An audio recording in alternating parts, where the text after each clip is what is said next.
জুলাই সনদ নিয়ে আরো তীব্র দলগুলোর মত পার্থক্য। নির্বাচনের আগে কোনোভাবেই গণভোট না মানার ঘোষণা বিএনপির।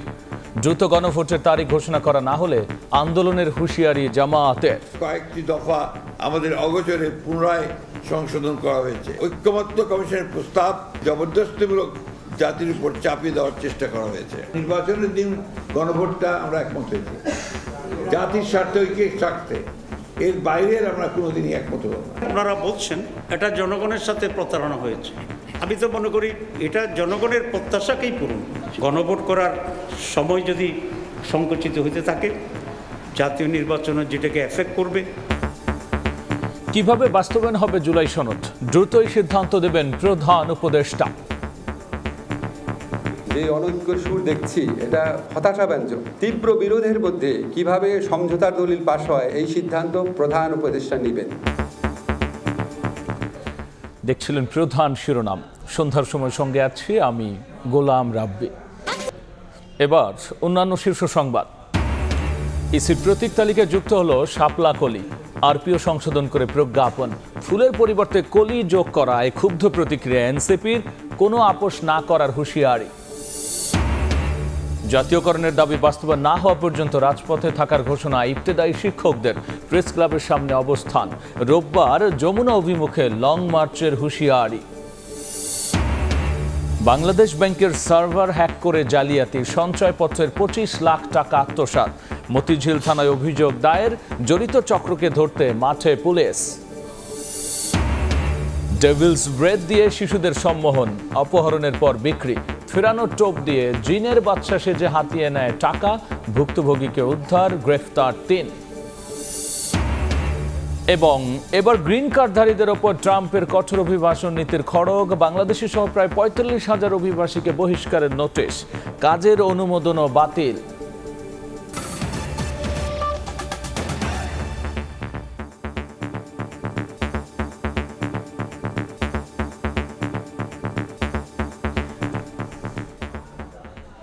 জুলাই সনদ নিয়ে দলগুলোর মত পার্থক্য আরও তীব্র হয়েছে।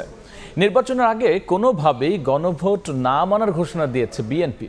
আনুষ্ঠানিক ব্রিফিংয়ে দলটির মহাসচিব বলেছেন, সই হওয়ার পর অগোচরে সনদ পরিবর্তন করে প্রতারণা করেছে ঐকমত্য কমিশন।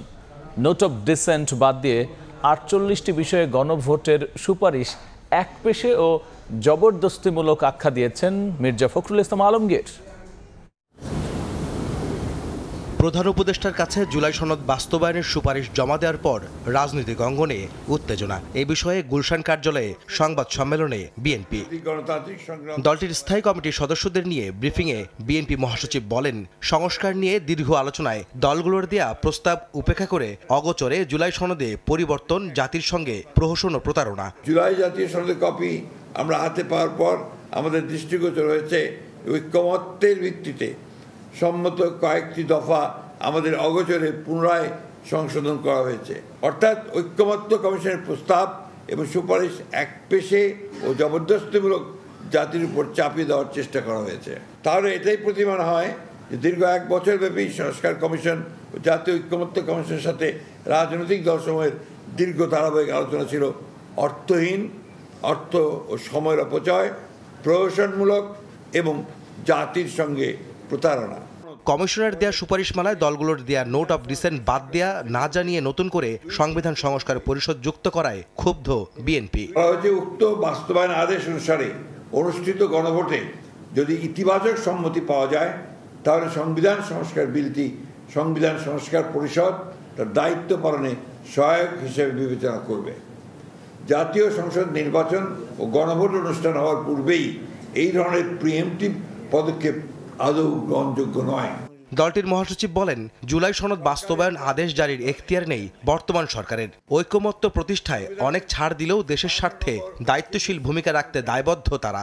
আপত্তি থাকা বিষয়ে প্রয়োজনে বিএনপি প্রধান উপদেষ্টার কাছে যাবে বলেও জানান মির্জা ফখরুল। সংবিধান সংস্কার পরিষদ প্রথম অধিবেশন শুরুর তারিখ হতে 270 পঞ্জিকা দিবসের মধ্যে যদি সংস্কার সম্পন্ন করতে ব্যর্থ হয়, তাহলে গণভোটে অনুমোদিত সংবিধান সংস্কার বিলটি স্বয়ংক্রিয়ভাবে সংবিধানে অন্তর্ভুক্ত হবে, যা সম্পূর্ণ অযৌক্তিক, উদ্দেশ্য প্রণোদিত ও হাস্যকর।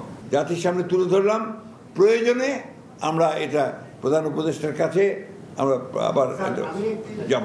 বিএনপি মহাসচিব জানান, নির্বাচনের আগে গণভোট মানবে না তার দল। ডক্টর ইউনূস ঘোষিত সময়ে হতে হবে জাতীয় নির্বাচন। নির্বাচনের দিন গণভোটটা আমরা একমত হয়েছি জাতির স্বার্থে, ঐক্যের স্বার্থে। এর বাইরে আমরা কোনোদিনই একমত হব না। সুপারিশ নিয়ে আপত্তি থাকলেও নির্বাচন নিয়ে এখনও বিএনপি বর্তমান সরকারে আস্থা রাখতে চায় বলেও জানান মির্জা ফখরুল। আমরা সেটা আস্থা রেখেছি। আহমেদ সালেহীন, সময় সংবাদ, ঢাকা। এদিকে জামায়াত বলছে প্রতারণা নয়, ঐকমত্য কমিশনের সুপারিশে পূরণ হয়েছে জনগণের প্রত্যাশা। দ্রুত গণভোটের তারিখ ঘোষণা না হলে বৃহত্তর আন্দোলনের হুঁশিয়ারি দিয়েছেন জামায়াতের নায়েবে আমির সৈয়দ আবদুল্লাহ মোহাম্মদ তাহের। আর যারা গণভোট বানচালের চক্রান্ত করছে, জনগণ তাদের প্রত্যাখ্যান করবে বলেও মত নেতাদের। বৃহস্পতিবার সকালে রাজধানীর আগারগাঁওয়ে সমাবেশ ও মিছিল করে জামায়াত, ইসলামী আন্দোলন, খেলাফত মজলিস সহ বিভিন্ন দলের নেতাকর্মীরা। নির্বাচন কমিশনে উপস্থিত হন দলগুলোর শীর্ষ নেতৃবৃন্দের সমন্বয়ে গঠিত প্রতিনিধি দল। সিইসির সঙ্গে দেখা করে আলাদাভাবে স্মারকলিপি দেন ৮ দলের নেতারা। পরে নেতারা সাংবাদিকদের জানান, নভেম্বরে গণভোট, নির্বাচনে লেভেল প্লেইং ফিল্ড নিশ্চিত করা এবং সংশোধিত আরপিও অপরিবর্তিত রাখার দাবি জানিয়েছেন তারা। জামায়াতের সহকারী সেক্রেটারি জেনারেল আব্দুল হালিম বলেন, যারা গণভোট বানচালের চক্রান্ত করছে, জনগণ তাদের প্রত্যাখ্যান করবে। গণ অভ্যুত্থানের প্রেক্ষিত আমাদের নতুন বাংলাদেশ, সেখানে হায়ের পক্ষে দেশের জনগণ রায় দিবে। যারা নায়ের দিবে, যাবে, কথা বলবে, জুলাইয়ের চেতনার পরিপন্থী এই কাজের কারণে জনগণের কাছে তারা দীক্ষিত শক্তি হিসেবে গণ্য হবে। নভেম্বরের মধ্যেই গণভোট দেওয়া লাগবে। আর আরেকটা বলেছি, সংশোধিত আরপিও বহাল রাখতে হবে, এখানে পরিবর্তন করা যাবে না। আর নির্বাচনের জন্য সমতল ময়দান তৈরি করতে হবে। এদিন বিকেলে মগবাজারে জরুরি সংবাদ সম্মেলনের আয়োজন করে বাংলাদেশ জামায়াত ইসলামী। সেখানে দলটির নায়েবে আমির সৈয়দ আবদুল্লাহ মোহাম্মদ তাহের জানান, ফেব্রুয়ারিতে নির্বাচন বানচালের উদ্দেশ্যে কেউ কেউ রাজনীতির মাঠ উত্তপ্ত করার চেষ্টা করছে। দ্রুত গণভোটের তারিখ ঘোষণা করা না হলে বৃহত্তর আন্দোলনের হুঁশিয়ারি দেন তিনি। গণভোট করার সময় যদি সংকুচিত হতে থাকে, জাতীয় নির্বাচনে যেটাকে এফেক্ট করবে, এবং এরকম পরিস্থিতির জন্য এই সরকারকে এবং যারা মাঠ গোলাটি করে একটা পরিস্থিতি তৈরি করছেন তাদেরকে এটার জন্য জাতির কাছে দায়ী থাকতে হবে। আমরা জাতীয় নির্বাচনের আগে গণভোট চাই, গণভোটের রায়ের ভিত্তিতে ফেব্রুয়ারিতে নির্বাচন চাই। জামায়াত ফেব্রুয়ারিতে নির্বাচন চায় উল্লেখ করে নেতারা বলেন, একসঙ্গে গণভোট মেনে নেবেন না তারা। দেখা যাবে যে গণভোটের জায়গায় ভোট পড়ছে 5%। শফিক মুন্সি, সময় সংবাদ, ঢাকা। জুলাই সনদ নিয়ে রাজনৈতিক দলগুলোর তীব্র বিরোধ হতাশাজনক উল্লেখ করে আইন উপদেষ্টা ডক্টর আসিফ নজরুল বলছেন, সনদ কিভাবে বাস্তবায়ন হবে সেই সিদ্ধান্ত নেবেন প্রধান উপদেষ্টা। উপদেষ্টা পরিষদের বৈঠকের পর বিকেলে ফরেন সার্ভিস একাডেমিতে ব্রিফিংয়ে আইন উপদেষ্টা আরও বলেছেন, যে যাই বলুক, ফেব্রুয়ারির প্রথমার্ধেই জাতীয় নির্বাচন করতে বদ্ধপরিকর অন্তর্বর্তী সরকার। বৃহস্পতিবার সকালে রাজধানীর তেজগাঁওয়ে প্রধান উপদেষ্টার কার্যালয়ে উপদেষ্টা পরিষদের বৈঠক অনুষ্ঠিত হয়। ডক্টর মোহাম্মদ ইউনূসের নেতৃত্বে সেখানে উপস্থিত ছিলেন অন্য উপদেষ্টারাও। চলমান আইন শৃঙ্খলা পরিস্থিতি সহ সার্বিক বিষয় নিয়ে আলোচনা হয়। বৈঠকে নেওয়া হয় বেশ কিছু গুরুত্বপূর্ণ সিদ্ধান্ত। বিকেলে উপদেষ্টা পরিষদ বৈঠকের বিস্তারিত জানাতে ফরেন সার্ভিস একাডেমিতে সংবাদ সম্মেলন করেন আইন উপদেষ্টা ডক্টর আসিফ নজরুল। এক প্রশ্নের জবাবে তিনি জানান, জুলাই সনদ কোন পদ্ধতিতে বাস্তবায়ন হবে দ্রুতই সে সিদ্ধান্ত নেবেন প্রধান উপদেষ্টা। সিদ্ধান্ত খুব দ্রুত নেওয়া হবে। সিদ্ধান্ত এটা কোনো পার্টিকুলার কেউ নেবেন, এটা আপনারা নিশ্চিত থাকেন। এই সিদ্ধান্ত প্রধান উপদেষ্টা নেবেন। আমাদের সাথে কনসাল্ট করার প্রয়োজন হলে উনি কনসাল্ট করবেন, এবং আমরা যে সিদ্ধান্ত নিব সেখানে আমরা দৃঢ় থাকব। জুলাই সনদ নিয়ে রাজনৈতিক দলগুলোর মধ্যে বিরোধিতা হতাশাজনক উল্লেখ করে তিনি বলেন, যে যাই বলুক, আগামী বছর ফেব্রুয়ারিতে নির্বাচন আয়োজনে সরকার বদ্ধপরিকর। আলাপ আলোচনার পর আমরা প্রধান রাজনৈতিক দলগুলোর বক্তব্যের মধ্যে যে অনৈক্যের সুর দেখছি, এটা হতাশাব্যঞ্জক। তীব্র বিরোধের মধ্যে কিভাবে সমঝোতার দলিল পাশ হয়, এটা খুব দুরূহ একটা চ্যালেঞ্জ আমাদের সামনে এনে দিয়েছে। ওনাদের তো আসলে ঐক্যবদ্ধ হয় নাই কিছু ভাইটাল প্রশ্নে। যেটা বলুন, আমরা ফেব্রুয়ারির প্রথমার্ধে জাতীয় নির্বাচন করব। উপদেষ্টা পরিষদের বৈঠকে মানবাধিকার সুরক্ষা অধ্যাদেশ, জুলাই জাদুঘর অধ্যাদেশ সহ কয়েকটি আইনের চূড়ান্ত অনুমোদনের সিদ্ধান্ত নেওয়া হয় বলে জানিয়েছেন প্রেস সচিব শফিকুল আলম। যে নিয়োগ প্রক্রিয়ায়। নাজমুস্তালেহি, সময় সংবাদ, ঢাকা। অবশেষে নিজেদের অবস্থান থেকে কিছুটা পিছু হটল নির্বাচন কমিশন। ৩৫ দিনের মধ্যে সংসদ নির্বাচনে সংরক্ষিত প্রতীক তালিকা সংশোধন করে শাপলা কলি যুক্ত করে গেজেট প্রকাশ করেছে নির্বাচন কমিশন। প্রতীক নিয়ে জটিলতা সৃষ্টি হওয়ায় শাপলা কলি যুক্ত করা হয়েছে বলে জানান ইসি সচিব। নিবন্ধন আবেদন জমা দিয়ে শাপলা ফুলের পাশাপাশি মোবাইল ফোন বা কলম চেয়েছিল এনসিপি। পরে শাপলার দাবিতে অনড় থাকে দলটি, কিন্তু সিইসি সহ নির্বাচন কমিশনার এবং ইসি সচিব বারবার বলেছেন শাপলা প্রতীক কাউকে দেয়া হবে না। বৃহস্পতিবার শাপলা কলিকে গেজেটভুক্ত করে নিজেদের অবস্থান থেকে পিছু হটল কমিশন। আগে যে 115টা প্রতীক ছিল তার থেকে আমার যতদূর মনে পড়ে আমরা 16টা প্রতীককে বাদ দিয়ে নতুন করে প্রতীক নিয়ে আমরা 119টা প্রতীক এবার শিডিউলভুক্ত করা হয়েছে। যে শাপলা কলি রাখা হয়েছে কেন, নতুন যে প্রতীকগুলোর ভিতরে আসছে তো সেখানে শাপলা কলি রাখা হয়েছে। এটা ইলেকশন কমিশন মনে করেছে যে শাপলা কলিটা রাখা যেতে পারে। এটা কারোর কোনো দাবির বিষয় তো প্রাসঙ্গিক না। দুপুরে নির্বাচন ভবনে বিভিন্ন মন্ত্রণালয়, বিভাগ ও কর্তৃপক্ষের সাথে মত বিনিময় করে নির্বাচন কমিশন। সেখানে তফসিল ঘোষণার সার্বিক প্রস্তুতি, প্রবাসীদের ভোটের পদ্ধতি, এআই এর অপব্যবহার, এক্সিকিউটিভ ম্যাজিস্ট্রেট নিয়োগ সহ 22টি বিষয়ে আলোচনা হয়। তথ্য প্রযুক্তি ব্যবহার করে এআই, আর্টিফিশিয়াল ইন্টেলিজেন্স, কৃত্রিম বুদ্ধিমত্তা ব্যবহার করে অপপ্রচার এবং অন্যান্য জিনিস এই সংক্রান্ত যে বিষয়গুলো আছে সেটার ব্যাপারে সচেতনতামূলক প্রচারণা, প্লাস এই ধরনের যদি কোনো অনাকাঙ্ক্ষিত বিষয় আসে তাহলে সেটা কন্টেন করার জন্য আমরা ব্যবস্থা নিচ্ছি। সচিব জানান, কোনো পাবলিক পরীক্ষার সাথে যেন ভোটের সময় মিলে না যায় সে ব্যাপারে সতর্ক থাকতে বলা হয়েছে। কাউসারা চৌধুরী, কুমু, সময় সংবাদ, ঢাকা। এদিকে শাপলা ফুলের পরিবর্তে কলি ইসির তালিকায় যোগ করায় ক্ষুব্ধ প্রতিক্রিয়া জানিয়েছে এনসিপি। নেতাদের হুঁশিয়ারি, শাপলাই হবে তাদের দলীয় প্রতীক, এ নিয়ে কোনো আপোষ করা হবে না। বিকেলে জাতীয় যুব শক্তির সেমিনারে অংশ নিয়ে ইসির বিরুদ্ধে প্রতারণামূলক আচরণের অভিযোগ তুলেছেন এনসিপির নেতারা। এ সময় বিএনপি জামাতের রাজনৈতিক কর্মকাণ্ডেরও সমালোচনা করেছেন তারা। শাপলাকে প্রতীক হিসেবে পেতে শুরু থেকেই অনড় অবস্থানে এনসিপি। বৃহস্পতিবার ইসির প্রতীক তালিকায় শাপলা কলি অন্তর্ভুক্ত করার পর এই নিয়ে প্রতিক্রিয়া জানান জাতীয় নাগরিক পার্টির নেতারা। ফুলের পরিবর্তে কলি যোগ করায় ইসির বিরুদ্ধে প্রতারণামূলক আচরণের অভিযোগ করেন তারা। যুবশক্তির সেমিনারে অংশ নিয়ে শাপলা প্রতীক নিয়ে বিন্দুমাত্র ছাড় না দেওয়ার হুঁশিয়ারি দেন এনসিপি নেতারা। আমরা বরাবর বলে আসছি, এনসিপি শাপলা চায়, এনসিপি শাপলা নিয়ে নির্বাচন করবে।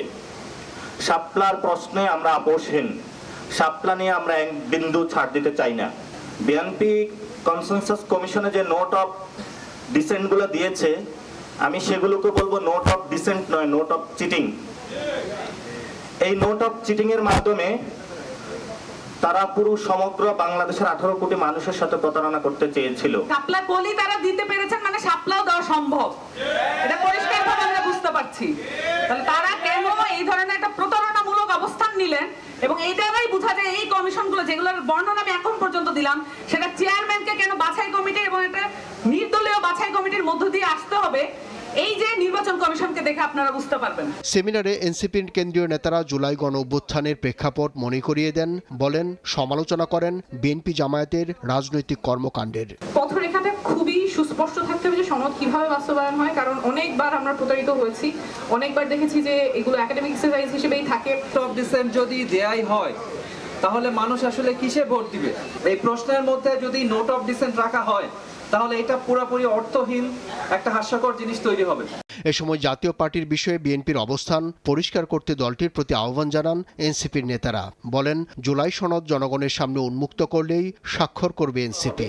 শাপলা ছাড়া অন্য কোনো মার্কা আমরা। আব্দুল্লাহ শাফি, সময় সংবাদ, ঢাকা। বাংলাদেশ ব্যাংকের সার্ভার হ্যাক করে সঞ্চয়পত্রের 25 লাখ টাকা আত্মসাতের ঘটনায় মতিঝিল থানায় অভিযোগ দায়ের হয়েছে। একই সঙ্গে ওই ঘটনা তদন্তে 2টি কমিটি গঠন করেছে কেন্দ্রীয় ব্যাংক ও অর্থ মন্ত্রণালয়। একই সাথে সরানো হয়েছে সঞ্চয়পত্র বিভাগের 3 কর্মকর্তাকে। বাংলাদেশ ব্যাংক সবচেয়ে নিরাপদ জায়গা থেকেই সঞ্চয়পত্রের 25 লাখ টাকা হাতিয়ে নিয়েছে একটি প্রতারক চক্র। প্রাথমিকভাবে ধারণা করা হচ্ছে বাংলাদেশ ব্যাংকের সার্ভার হ্যাক করে তথ্য পরিবর্তনের পর প্রথমে এনআরবিসির দিনাজপুরের উপশাখায় টাকা স্থানান্তর হয়। একই দিনে ওই অর্থ রাজধানীর শ্যামলীর শাখায় স্থানান্তর করে তুলে নেয় চক্রটি। একই প্রক্রিয়ায় ডাচ বাংলা ব্যাংক থেকে 30 লাখ আর এনআরবি ব্যাংকের অ্যাকাউন্ট থেকে 20 লাখ টাকা হাতিয়ে নেওয়ার পরিকল্পনা হলেও দুটি জালিয়াতি বন্ধ করে বাংলাদেশ ব্যাংক। এ ঘটনায় দুটি তদন্ত কমিটি গঠন করা হয়েছে। যার নামে সঞ্চয়পত্র হয়েছে ওনার অজ্ঞাতে এই সঞ্চয়পত্রের পেছনে যে তার যে একটা সেলফোন নাম্বার দেওয়া থাকে যেটার মাধ্যমে উনি মেসেজ পান সেই নাম্বারটা চেঞ্জ করা হয়েছে এবং একই সাথে তার যে অ্যাকাউন্ট নাম্বারটা থাকে সেই অ্যাকাউন্ট নাম্বারটাও পরিবর্তন করা হয়েছে, অর্থাৎ ব্যাংক পরিবর্তন করে ভিন্ন করা হয়েছে। চেকার মেকারের যে পাসওয়ার্ডগুলো এগুলো কম্প্রোমাইজ হয়েছে বলে প্রাথমিকভাবে বলেছে এবং এই হিসেবে তদন্ত চলছে। এরই মধ্যে সঞ্চয়পত্রের টাকা চুরির ঘটনায় মতিঝিল থানায় মামলা হয়েছে। জড়িতদের আইনের আওতায় আনা হবে বলে জানান মতিঝিল থানার ভারপ্রাপ্ত কর্মকর্তা।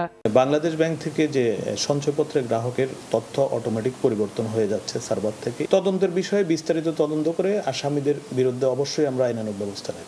গত বৃহস্পতিবার বাংলাদেশ ব্যাংকের মতিঝিল শাখা থেকে 25 লাখ টাকার সঞ্চয়পত্র কেনেন একজন গ্রাহক। গ্রাহকের ব্যাংক হিসাব অগ্রণী ব্যাংকের জাতীয় প্রেস ক্লাব শাখায়। 4 দিন পরই সঞ্চয়পত্রের টাকা চুরির ঘটনা ঘটে। সেলিয়া সুলতানা, সময় সংবাদ, ঢাকা। ইবতেদায়ী মাদ্রাসা জাতীয়করণের ঘোষণা বাস্তবায়ন না হওয়া পর্যন্ত আন্দোলন চালিয়ে যাওয়ার ঘোষণা দিয়েছেন ইবতেদায়ী শিক্ষকরা। প্রেস ক্লাবের সামনে অবস্থান কর্মসূচি থেকে তারা বলেছেন, জাতীয়করণের গেজেট প্রকাশ না হলে রোববার প্রেস ক্লাব থেকে যমুনায় লং মার্চ করা হবে। সকল ইবতেদায়ী মাদ্রাসা ধাপে ধাপে জাতীয়করণ ঘোষণা বাস্তবায়নের দাবিতে টানা 18তম দিনে প্রেস ক্লাবের সামনে লাগাতার অবস্থান কর্মসূচি শিক্ষকদের। দাবি পূরণ না হলে বোর্ড পরীক্ষায় শিক্ষার্থীদের রেজিস্ট্রেশন সহ সকল কার্যক্রম বন্ধ রাখার হুঁশিয়ারি দেন তারা। আমাদের দাবি এখন একটাই, সেটা হলো আমাদের প্রতিষ্ঠান জাতীয়করণ করতে হবে। রাষ্ট্র যে জাতীয়করণের ঘোষণা দিয়েছে সেই ঘোষণার বাস্তবায়ন চাই এবং প্রজ্ঞাপন চাই। আমাদের দাবি ছিল 5 দফা, এখন আমাদের 1 দফা দাবি জাতীয়করণ। দাবি আদায় না হলে আমরণ অনশনে যাওয়ার হুঁশিয়ারি দেন শিক্ষকরা। আমাদের দাবির প্রজ্ঞাপন এখানে না পৌঁছাবে এবং আমরা এই আন্দোলন থেকে আমরণ অনশন কর্মসূচি পর্যন্ত আমরা গ্রহণ করব। 24 ঘন্টার আলটিমেটাম ছিল, আজকের মধ্যে যদি আমাদের না হয় আমাদের আজকে 2টায় নতুন কর্মসূচি ঘোষণা আসবে আগামী রবিবারে। বুধবার সচিবালয় অভিমুখে আন্দোলনে সাউন্ড গ্রেনেড ও জলকামান নিক্ষেপের ঘটনায় আহত শিক্ষকদের চিকিৎসা ও পুলিশের বিরুদ্ধে ব্যবস্থা নেওয়ার দাবি জানান তারা। পিছন থেকে পুলিশ কয়েকটাকে ডিঙ্গে বাড়ি মারছে মাথায়, একটা মাথায় কিন্তু 8টা সেলাই হয়েছে। দাবি আমাদের তাদেরকে ইয়ে করতে হবে, দ্রুততম চিকিৎসা করতে হবে এবং যারা দোষী পুলিশ তাদেরকে শাস্তি দেওয়া হবে। আন্দোলনের 18তম দিনেও সরকার সংশ্লিষ্ট কোনো পক্ষ থেকে দাবি পূরণের কোনো আশ্বাস পায়নি বলে জানান তারা। তুষার আহমেদ ইমন, সময় সংবাদ, ঢাকা। সন্ধ্যার সময়ে আরও থাকছে। রাতযাপনের অনুমোদন না থাকায় সেন্ট মার্টিন ভ্রমণে আগ্রহ নেই পর্যটকদের। অনিশ্চয়তায় 1 নভেম্বর থেকে কক্সবাজার হতে জাহাজ চলাচল, ঘাটে নেই প্রস্তুতি। ওয়ার্ল্ড ক্লাস টেকনোলজি দ্বারা তৈরি এক্সপার্ট ওয়াটার পাম্প, পানির সমস্যায় এক্সপার্ট সমাধান। প্রথমে ডেভিলস ব্রেথ বা শয়তানের নিঃশ্বাস দিয়ে শিশুদের সম্মোহিত করে অপহরণ করা হয়, পরে বিক্রি করে নিঃসন্তান দম্পতির কাছে। রাজধানীতে সংঘবদ্ধ একটি চক্র এই কাজের পাশাপাশি আবার শিশু ফিরিয়ে আনার প্রলোভনে জিনের বাদশা সেজে ফোন করে হাতিয়ে নেয় টাকা। সম্প্রতি রাজধানীর মিরপুর থেকে অপহৃত 4 বছরের এক শিশুকে উদ্ধার করে 3 জনকে গ্রেফতারের পর এই চক্রের সন্ধান পায় র্যাব 4। 23 অক্টোবর সন্ধ্যা 7:20। সিসিটিভি ফুটেজে দেখা যাচ্ছে রাজধানীর মিরপুর 11-র চাঁদনি বিউটি পার্লারের সামনে খেলছিল এক শিশু। এক ব্যক্তি এসে তার নাকের কাছে কিছু একটা ধরল। মুহূর্তে শিশুটি ওই ব্যক্তির হাত ধরে হাঁটতে শুরু করে।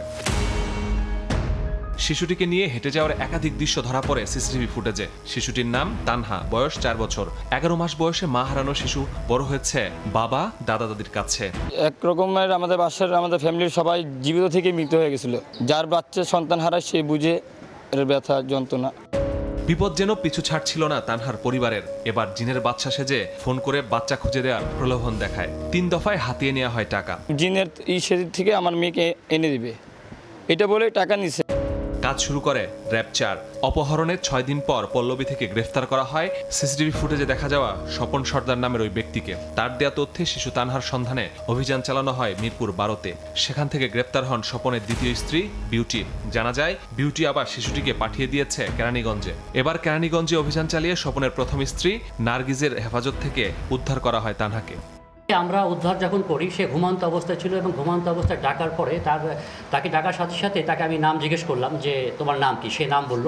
আমাদের র্যাব সদস্য যে তাকে ডাকতেছে তার কোলে চলে যাচ্ছে। সে স্বাভাবিক ছিল না। সুস্পষ্ট মনে হয়েছে বাচ্চাকে আবিষ্ট করে এই অপহরণটা করেছে। র্যাব বলছে চক্রটি দুটি টিমে কাজ করে। এক দল শয়তানে নিঃশ্বাস দিয়ে অপহরণ করে, অন্য দল অপহৃত শিশুকে নিঃসন্তান দম্পতির কাছে বিক্রি করে। সংঘবদ্ধ একটা চক্র এবং তারা আমাদের কাছে স্বীকার করেছে তারা একটা এই যে বাচ্চা অপহরণের যে সিন্ডিকেটটা ঢাকায় বিভিন্ন জায়গায় কাজ করে তারা তাদের একটা সক্রিয় চক্র। চক্রের প্রথম টিম গ্রেফতার হলেও এখনো অধরা দ্বিতীয় দল। তাদের ধরতে র্যাবের অভিযান চলমান। আইনে আওতায় নিয়ে আসি। মাসুদুর রহমান, সময় সংবাদ, ঢাকা।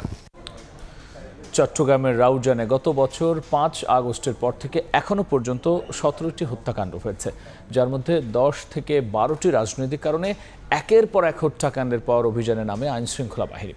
এবার নোয়াপাড়ায় অভিযান চালিয়ে 9টি আগ্নেয়াস্ত্র ও বিপুল দেশীয় অস্ত্র উদ্ধার করেছে র্যাব। 2 জনকে আটক করা হয়েছে। গত বছরের 5 আগস্টের পর থেকে এ পর্যন্ত চট্টগ্রামের রাউজানে 17টি হত্যাকাণ্ড সংঘটিত হয়েছে, যার মধ্যে 10 থেকে 12টি রাজনৈতিক কারণে। সবশেষ গত 25 অক্টোবর যুবদলের কর্মী মোহাম্মদ আলমগীর আলমকে গুলি করে হত্যা করা হয়।